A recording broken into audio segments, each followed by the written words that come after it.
Hello, horror fiends, and welcome to Guess What? You're Wrong, the podcast where we dive into all things horror and spoil the hell out of every movie we discuss. With me, Big D, as your host, be prepared for a terrifyingly good time. From classic slasher flicks to contemporary horror masterpieces, we're going to explore the genre from every angle that we can and leave no stone unturned. Horror, prints, and shine. New conversations, same podcast. So buckle up, bonehead, because you're going for a ride. Enjoy the show! Now, before we get into this episode too far, I just got a little disclaimer here. First off, all audio used in this podcast is used under the protection of fair use. And as with all the movie reviews that I do here on Guess What? You're Wrong, we're going to spoil the hell out of every single thing we talk about. So, you have been warned.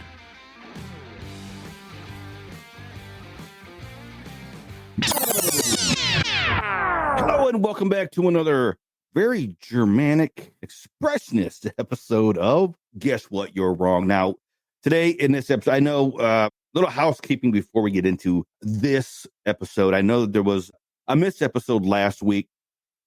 All I got to say is shit happens.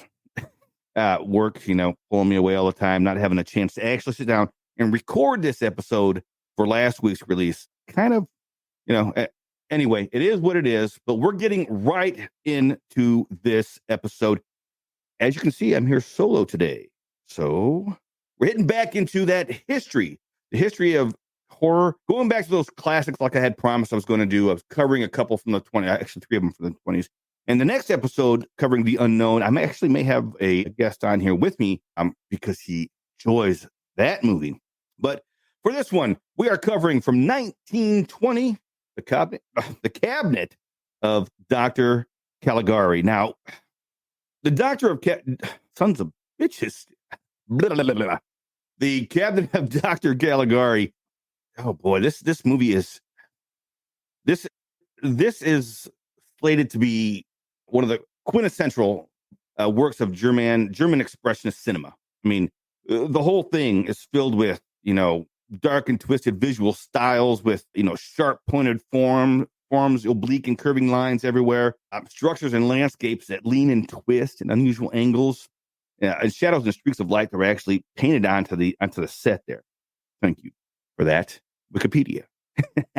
Now, the movie, because of the angles and everything, now keep in mind, it's a silent film, right? So in order to understand this movie and to get what's going on, you got to pay attention, all right? The movie starts off with Francis, I think it's Francis, right? He's sitting on a bench. Well, hold on. Before we get into the movie itself, let's cover the cast. Werner Krauss plays Dr. Caligari. Conrad Veidt plays Caesar. Friedrich Fieher plays Francis.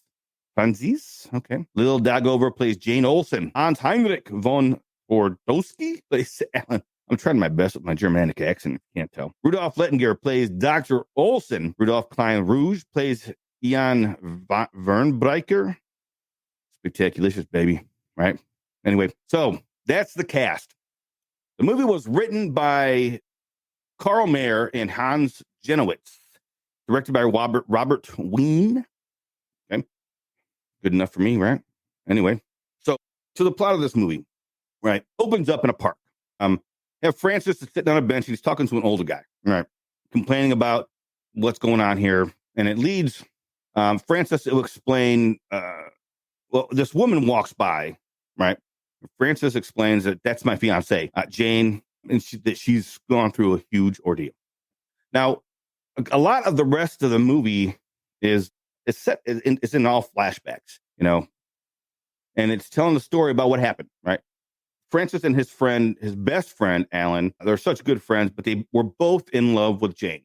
And they decided that, hey, whoever gets her, that's fine. And we'll be happy for that other person. And we'll go on living life. We'll be friends still. Everything will be awesome. Right. Whew. Boy, I need some water on this one. I'm telling you. So the story takes place in Holstenwald. It's a shadowy village of twisted buildings and spiraling streets. Oh boy, let's see what kind of trivia the Imdibus got on this. Writer Hans Jenowitz claims to have gotten the idea for the film when he was at a carnival one day. He saw a strange man lurking in the shadows. The next day, he heard that a girl was brutally murdered there. He went to the funeral and saw that same man looking around. He had no proof that the strange man was the murderer, but he fleshed the whole idea out for this film. Wow. Now, this movie, I'm going to go on to a little bit more trivia here, and then we'll get back into the movie itself here. This movie played at one Paris theater for 7 years. Can't count. 1, 2, you know, count. The sets in this movie were actually made out of paper with shadows that were painted on the walls and such like that. Wow. The final look and feel of this film was based on as much on low budget practicalities as it was on creative inspiration and expressionism. Electricity was strictly rationed in post-World War I Germany at the time the film was being shot. So director Robert Wien ended up simply painting light beams on backdrops, shooting on severely confined sets, forced him to use unusual camera angles. Made before horror was actually designated as a genre. This is sometimes cited as the first true horror film, although films with elements of the macabre were certainly made much earlier. Oh, that's interesting. Didn't know that. Cool. So we have Francis and his friend Alan, right? They're talking about, I really love Jane. Oh, I really love Jane, but whoever wins her, blah, blah, blah, we'll respect the other one. Okay, respect her, this kind of stuff. And then we're flashed to this mysterious man that's named Dr. Caligari, who seeks a permit from a town clerk to present, I guess, his spectacle at the county fair. Oh boy. Now, that spectacle is actually a somnambulist. Now, I was a little. I know what somnambulist is. It's somebody that somnambulist. You sleep a lot. You just fall asleep like randomly. This movie, I guess it goes maybe with the times, because in 1920 somnambulism, it's a medical condition now. I believe it's treatable now, but in the 20s, maybe not, and maybe they thought that it was weird. But this somnambulist Caesar basically is easily brainwashed, I guess you could say, into doing what the bidding of Dr. Caligari, right? So when Dr. Caligari goes to, town hall or whatever it is to get a permit to go to, set up shop at the fair, he's kind of laughed at, But ultimately he gets the permit, and then we see that same clerk is actually stabbed to death in his own bed. So doesn't pay to make fun of Dr. Caligari. Now, does it? Now, the next morning, we have Francis and Alan. They visit the fair, the fair. And they see Dr. Caligari's spectacle there, right? When he opens up, there's a crowd inside the little tent or whatever. When he opens up the box, you see Caesar. He's in there sleeping. And on Caligari's order, Caesar, he wakes up and he answers questions from the audience. Now, Francis is like, no, don't do it. But Alan's like, how long shall I live? Is the question he asked. Well, to Alan's dismay, I guess you could say, Caesar, he answers this, or does he say, the time is short?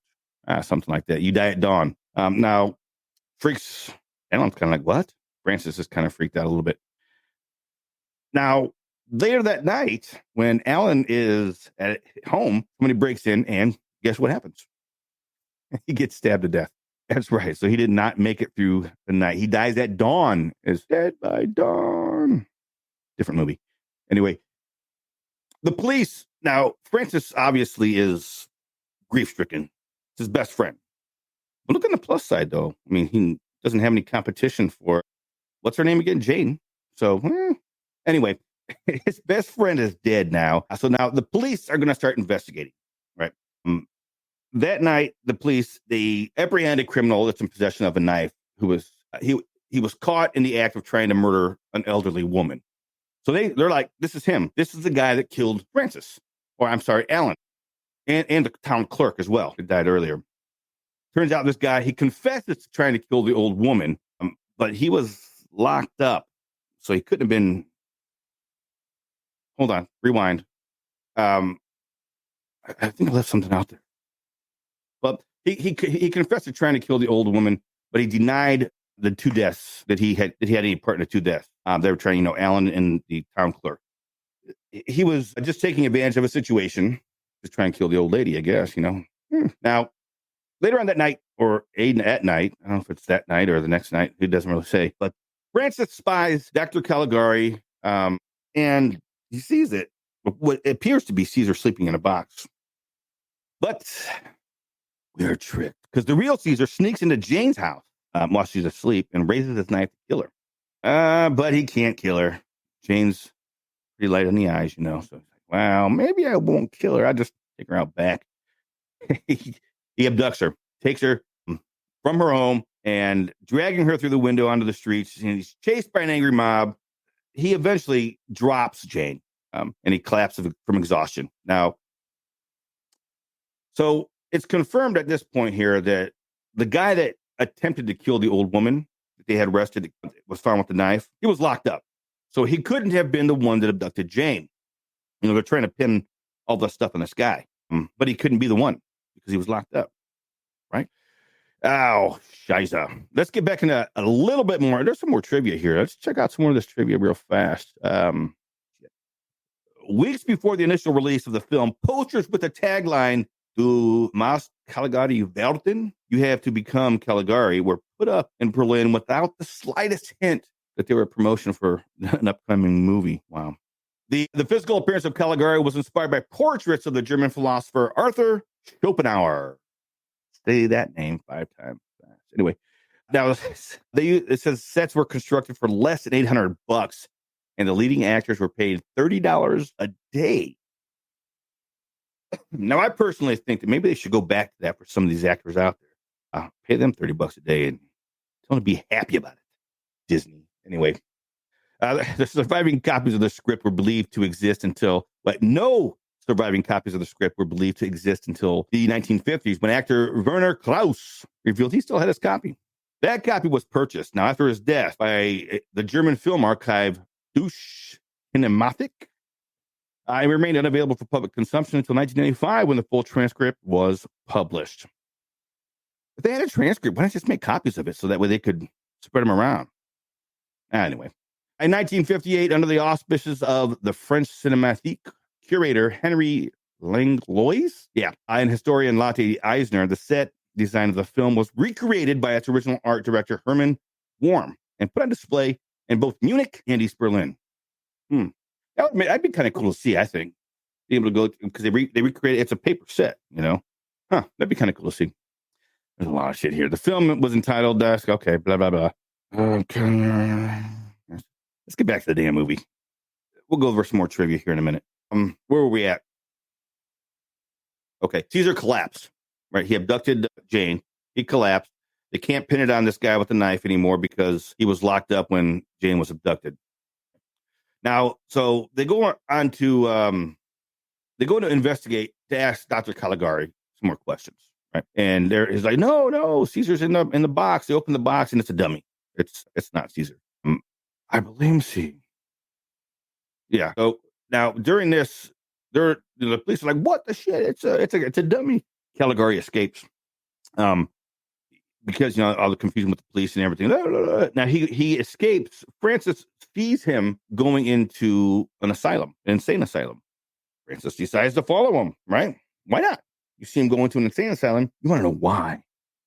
Well, Francis is shocked to learn that Caligari is actually the asylum's director. They're kind of, I don't know where I was at there.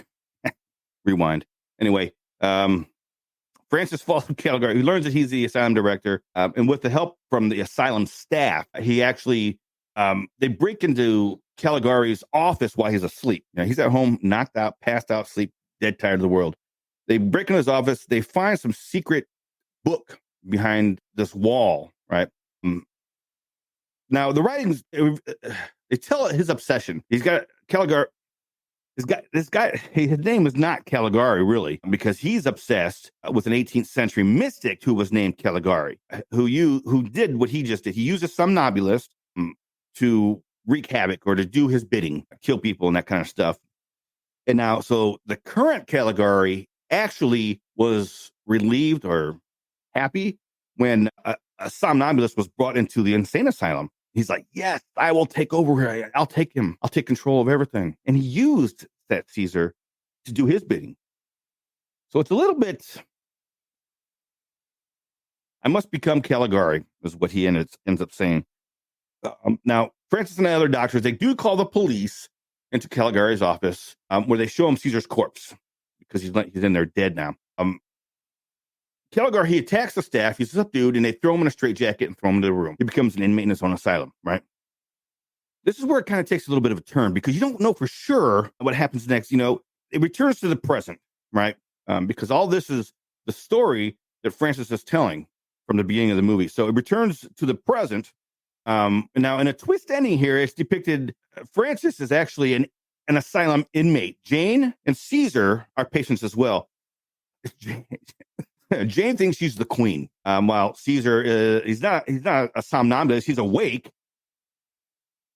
and he's not visibly dangerous. Now, the man Francis calls Dr. Caligari is the asylum director still. So that still is true to what we know from the whole past history thing.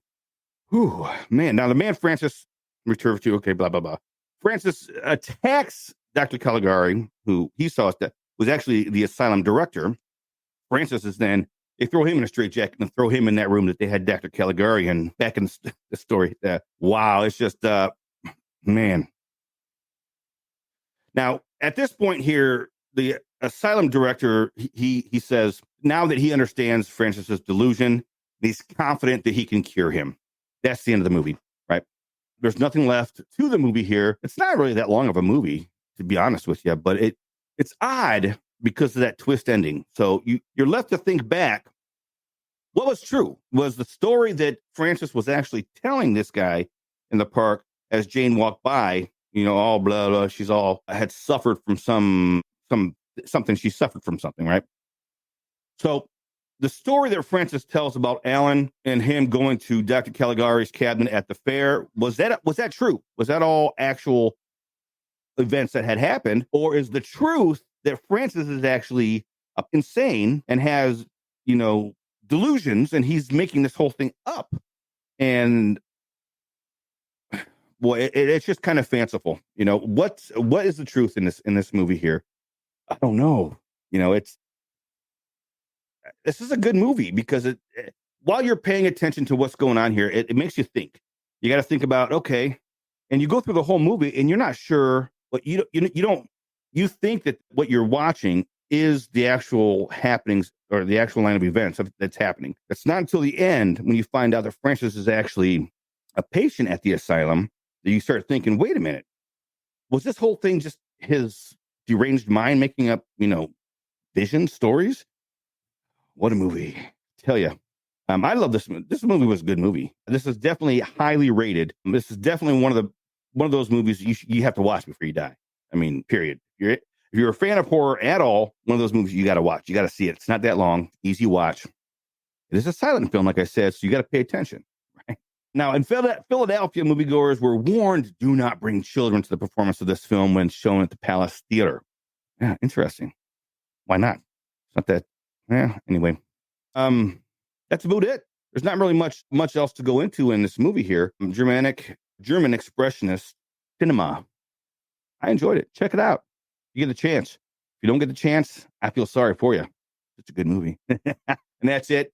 That's the end of this episode. That's the end of the cabinet of Dr. Caligari. One of these days I'll learn how to speak properly. Anyway, sweet dreams, love, peace, and chicken graze, baby.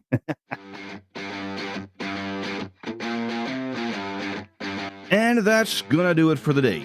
Thanks for hanging out with me and letting me bend your ear for a while. Ain't no time for bad shine. And until next time, don't forget, you're wrong. Later, Tater. This concludes our broadcast day. Good night, and God bless America.